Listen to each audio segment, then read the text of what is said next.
അയർലൻഡിനോടും ഇംഗ്ലണ്ടിനോടും നാണം കെട്ട white wash തോൽവികൾ.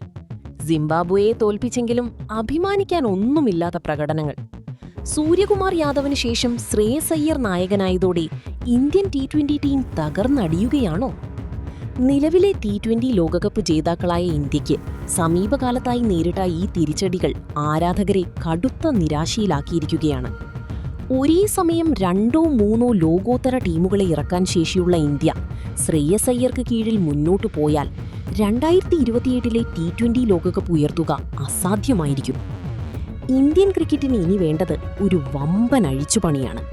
ശ്രേയസിനെ മാറ്റി നിർത്തി നമ്മുടെ സ്വന്തം സഞ്ജു സാംസനെ ക്യാപ്റ്റനാക്കി 2028 T20 ലോകകപ്പ് ടീമിനെ പ്രഖ്യാപിച്ചാൽ ആ ഡ്രീം 11 എങ്ങനെയിരിക്കും? അഭിഷേക് ശർമ്മയും വൈഭവ് സൂര്യവംശിയും തീർക്കുന്ന ആ വിനാശകാരിയായ ഓപ്പണിംഗ് മുതൽ ലോകത്തെ വിറപ്പിക്കുന്ന ബൗളിംഗ് അറ്റാക്ക് വരെ ആ മാസ് സ്ക്വാഡിലേക്ക് നമുക്കൊന്ന് ആഴത്തിലിറങ്ങിച്ചെല്ലാം. 2028 ലോകകപ്പിൽ ഇന്ത്യയുടെ ഇന്നിംഗ്സ് ഓപ്പൺ ചെയ്യാൻ ഇറങ്ങേണ്ടത് 2 പവർ ഹിറ്റർമാരാണ്, അഭിഷേക് ശർമ്മയും യുവതാരം വൈഭവ് സൂര്യവംശിയും. നേരിടുന്ന ആദ്യ പന്തു മുതൽ ബൗളർമാരെ കടന്നാക്രമിച്ച് പവർ പ്ലേയിൽ തന്നെ കളിയുടെ ഗതി മാറ്റാൻ ശേഷിയുള്ള അപകടകാരികളായ ഇടംകയ്യൻ ബാറ്റർമാരാണ് ഇരുവരും. വൈഭവ് സൂര്യവംശി എന്ന യുവപ്രതിഭയെ ഇപ്പോഴേ പിന്തുണച്ച് 2028 ലോകകപ്പിലേക്ക് വളർത്തിയെടുത്താൽ ഇന്ത്യക്കത് വൻ മുതൽക്കൂട്ടാകും. പവർ പ്ലേയിലെ ആദ്യ 6 ഓവറിൽ തന്നെ എതിരാളികളുടെ ആത്മവിശ്വാസം തച്ചുടയ്ക്കുന്ന ഈ കൂട്ടുകെട്ട് ഇന്ത്യക്ക് നൽകുന്നത് വലിയൊരു അഡ്വാൻറ്റേജ് ആയിരിക്കും. ടീമിന്റെ നായകനായി 3-ാം നമ്പറിൽ ഇറങ്ങേണ്ടത് സാക്ഷാൽ സഞ്ജു സാംസൺ തന്നെയാണ്. ശ്രേയസ് അയ്യർക്ക് പകരം സഞ്ജു സാംസൺ എന്ന ശാന്തനും എന്നാൽ തന്ത്രശാലിയുമായ നായകൻ വരുമ്പോൾ ടീമിന്റെ വീര്യം ഇരട്ടിയാകും. 3-ാം നമ്പറിൽ സഞ്ജുവിന് മികച്ച റെക്കോർഡാണുള്ളത്. പവർ പ്ലേ കഴിഞ്ഞാലും വിക്കറ്റ് വീഴാതെ റൺ റേറ്റ് ഉയർത്താനും മുന്നിൽ നിന്ന് നയിക്കാനും സഞ്ജുവിന് കഴിയും.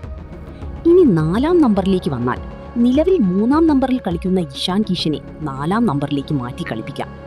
മിഡിൽ ഓർഡറിൽ ഇടംകയ്യൻ വലങ്കയ്യൻ കോമ്പിനേഷൻ നിലനിർത്താനും ആക്രമിച്ച് കളിക്കാനും ഇഷാന്റെ സാന്നിധ്യം സഹായിക്കും.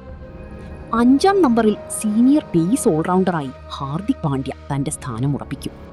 ബാറ്റുകൊണ്ടും പന്തുകൊണ്ടും ഒറ്റയ്ക്ക് മത്സരം ചെയ്യിപ്പിക്കാൻ ഹാർദിക്കിന് കഴിയും. ഹാർദിക് 5-ാം നമ്പറിൽ എത്തുമ്പോൾ ശിവം ദുബെയ്ക്കും തിലക് വർമ്മയ്ക്കും പകരം 6-ാം നമ്പറിൽ നിതീഷ് കുമാർ റെഡ്ഡിക്ക് അവസരം നൽകണം. സമീപകാലത്തായി 140 കിലോമീറ്ററിന് മുകളിൽ വേഗതയിൽ തുടർച്ചയായി പന്തെറിയുന്ന നിതീഷ് കുമാർ റെഡ്ഡി ഒരു അപൂർവ പ്രതിഭയാണ്. അവസാന IPL-ൽ തന്റെ വേഗത കൊണ്ടും ഹിറ്റിംഗ് കരുതുകൊണ്ടും താരം കയ്യടി നേടിയിരുന്നു. നിതീഷിനെ കൂടുതൽ പിന്തുണച്ചാൽ ഇന്ത്യ കണ്ട മികച്ച മാച്ച് വിന്നറായി താരം മാറും. 7-ാം നമ്പറിൽ ഇടംകയ്യൻ സ്പിൻ ഓൾറൗണ്ടറായി അക്സർ പട്ടേൽ കളിക്കും. പ്രഷർ സാഹചര്യങ്ങളിൽ ബാറ്റ് ചെയ്യാനും റൺസ് വഴങ്ങാതെ വിക്കറ്റുകൾ വീഴ്ത്താനും അക്സറോളം പോകുന്ന മറ്റൊരു കളിക്കാരനില്ല. 8-ാം നമ്പറിൽ സ്പെഷ്യലിസ്റ്റ് സ്പിന്നറായി ചൈനാമാൻ ബൗളർ കുൽദീപ് യാദവ് എത്തുമ്പോൾ 9-ാം നമ്പറിൽ ഓൾറൗണ്ടർ മികവുള്ള ഹർഷിത് റാണ കളിക്കും. ഡെത്ത് ഓവറുകളിൽ വിനാശകാരിയായ ബോളിങ്ങിനൊപ്പം പവർ ഹിറ്റിംഗിലൂടെ പ്രധാനപ്പെട്ട റൺസ് കൂട്ടിച്ചേർക്കാനും ഹർഷിതിന് കഴിയും.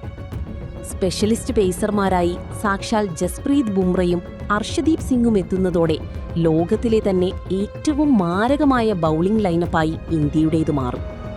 കൂട്ടുകാരെ, ശ്രേയസ് അയ്യരെ മാറ്റി സഞ്ജു സാംസണിനെ ക്യാപ്റ്റനാക്കി തയ്യാറാക്കിയ ഈ 2028 ലോകകപ്പ് ഡ്രീം 11നെ കുറിച്ച് നിങ്ങൾക്ക് എന്താണ് പറയാനുള്ളത്? ഈ ടീമുമായി ഇറങ്ങിയാൽ ഇന്ത്യക്ക് 2028 ലോകകപ്പ് കിരീടം തിരിച്ചുപിടിക്കാൻ സാധിക്കുമോ? നിങ്ങളുടെ അഭിപ്രായങ്ങളും ചിന്തകളും താഴെ കമന്റ് ബോക്സിൽ മറക്കാതെ രേഖപ്പെടുത്തുക. സഞ്ജു സാംസൺ എന്ന നമ്മുടെ സ്വന്തം മലയാളി താരത്തെ സ്നേഹിക്കുന്ന എല്ലാവരും ഈ വീഡിയോ ലൈക്ക് ചെയ്യാനും ഷെയർ ചെയ്യാനും മറക്കരുത്. ക്രിക്കറ്റിലെ ഇതുപോലെയുള്ള ഞെട്ടിക്കുന്ന വാർത്തകൾക്കും മാസ് ടീം പ്രവചനങ്ങൾക്കുമായി നമ്മുടെ സ്പോർട്സ് പിച്ച് ചാനൽ ഇപ്പോൾ തന്നെ സബ്സ്ക്രൈബ് ചെയ്യൂ. നന്ദി.